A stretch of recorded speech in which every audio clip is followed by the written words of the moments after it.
তোমরা কি জানো সবচেয়ে বড় মিসকিন কে? সবচেয়ে বড় মিসকিন কে? দরিদ্রকে? সাহাবীরা বলছেন আমরা তো মনে করি যার কাছে অর্থ সম্পদ কম সেই বড় মিসকিন। আল্লাহ রাসূল বলছেন ভুল।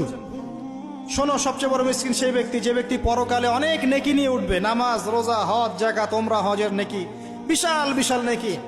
এরপরে সে দেখবে সামনে মানুষ দাঁড়িয়ে আছে, কারো গীবত করেছে, কাউকে তহমত দিয়েছে, কাউকে অপবাদ দিয়েছে, কারো টাকা চুরি করেছে, কাউকে অন্যায়ভাবে জুলুম করেছে, কাউকে পিটিয়েছে, কারো সম্পদ লুট করেছে ইত্যাদি। তখন আল্লাহ পাক বলবেন শোধ করে দাও। কিভাবে শোধ করা হবে? ফেরেশতারা জিজ্ঞাসা করবেন, আল্লাহর পক্ষ থেকে হুকুম আসবে এই ব্যক্তির নেকিগুলোকে ওদের আমল নামে কনভার্ট করো, বলছি শেয়ার ইট পাস করে দাও। ওটা আরো বড় টেকনোলজি হবে ইনশাআল্লাহ তাআলা। বলার সাথে সাথেই আপনার নেকি আমার নেকি দেখা যাবে চলে গেছে, নাউজুবিল্লাহ।